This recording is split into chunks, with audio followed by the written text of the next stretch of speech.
Hi, good morning everyone. This is Shiv Prasad Yadav. In the previous session, we have seen that banking in India after independence. What should be the approach for banking in India after independence? I have explained it in a flow chart or mind map, whatever the term you take. I have explained it in a short manner, in brief manner, banking in India after independence. And in this session, I'll take classification of banks. So, whenever this term comes, classification of banks, so we are supposed to, one approach is there. According to that approach, banks can be classified into scheduled banks and non-scheduled banks, and scheduled banks can be classified into public sector banks, private banks, foreign banks, and in a scheduled category we have regional rural banks also, and at the same time in scheduled category we have urban cooperative banks and rural cooperative banks. So the structure is huge, and I'm not going to classify banks in that particular structure. Whatever the classification is there, according to me, it's a different classification. I'll take a different approach for classification of banks. For example, if we want to classify the banks, the classification should be based on like this: the bank's establishment and bank's functions. So whatever the activities they do, based on that banks can be classified, and based on establishment also banks can be classified. So based on establishment of banks, they are of two types.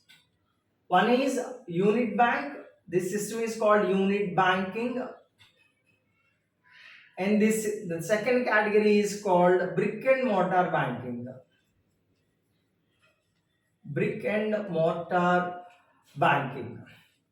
And based on functions, we have banks like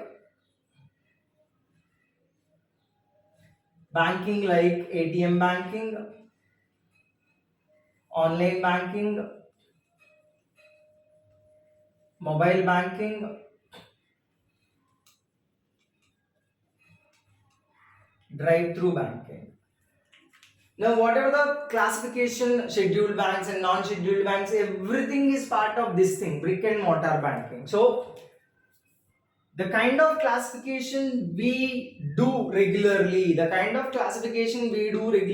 is related to scheduled banks, non-scheduled banks, in scheduled banks, scheduled commercial banks, whatever the classification is there in that particular perspective, everything can be placed here. Apart from that, classification is like this. So, classification of banks based on establishment, unit banking, and brick and mortar banking. Based on functions, you have ATM banking, online banking, mobile banking, and drive-through banking. And drive-through banking is not a thing related to India actually. It is a thing related to more developed economies like European economies and USA actually.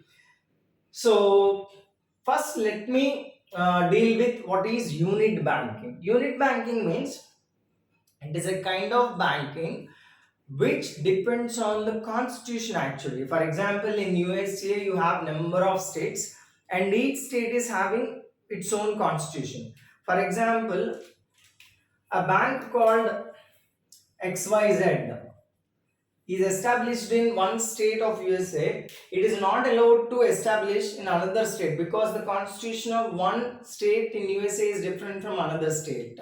So, in simple words, if the establishment of a bank is based on constitution, then it is unit banking. For example, if State Bank of Visakhapatnam is there, it is not allowed to establish in state Delhi, because whatever the constitution of Visakhapatnam or whatever the jurisdiction of Visakhapatnam is there, it won't allow that bank to establish somewhere else like Delhi, Pune, Mumbai. If that sort of restriction is there, then that is unit banking.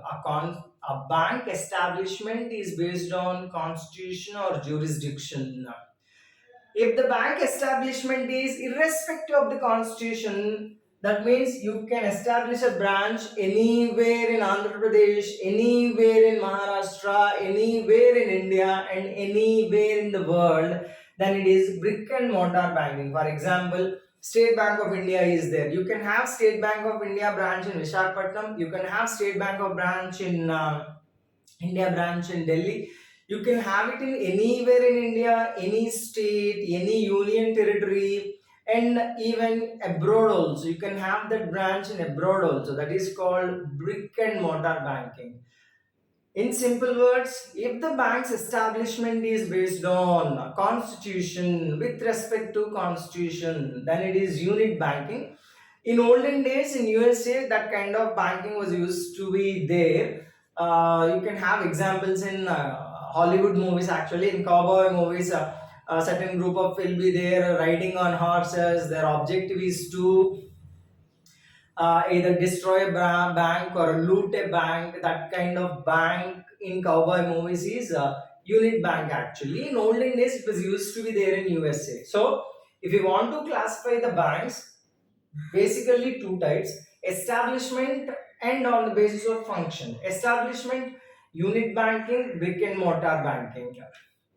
Unit banking means in a particular jurisdiction only it is allowed, other jurisdiction the establishment is not allowed. Brick and mortar means irrespective of the constitution or irrespective of the judiciary or irrespective of the jurisdiction, actually jurisdiction boundary will be there. Visakhapatnam jurisdiction, Delhi jurisdiction, AP jurisdiction, Tamil Nadu jurisdiction likewise. If it is based on jurisdiction, jurisdiction controls the establishment of the bank, then it is unit banking.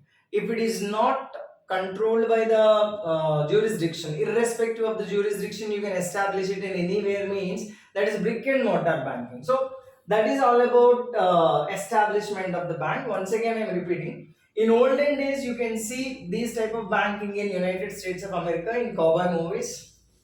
Beautiful example is cowboy movies only. And present day banking is brick and mortar banking. You can establish a bank's branch anywhere, any state, in any union territory, in any continent, in any country, anywhere. That is brick and mortar banking. Now, based on functions, ATM banking, online banking, mobile banking, drive-through banking, and a new concept is there. Payment banking system is there. That also you can add here because its functions are different. Its restrictions are there for payment banks. So you can add that also here. So in brief, this is the general classification of banks. And when it comes to scheduled banks and non-scheduled banks, for example, generally, whenever a banking class is there, in that banking class, they'll tell that, okay, in India, scheduled banks are there. They are again classified into scheduled commercial banks and scheduled cooperative banks. In India, non-scheduled banks are also there. Scheduled commercial banks, you have public sector banks, private sector banks, foreign banks. So much structure is there. In scheduled cooperative structure, you have urban cooperative banks, rural cooperative banks. In rural cooperative banks, you have state cooperative bank, district central cooperative bank, primary credit societies, PACs, primary agricultural credit societies. So everything, that huge structure is a part of this brick and mortar banking. That's what you are seeing nowadays. So this is the classification of banking. In my next session, I'll go for elaboration of this one, scheduled, non-scheduled kind of thing. Thank you.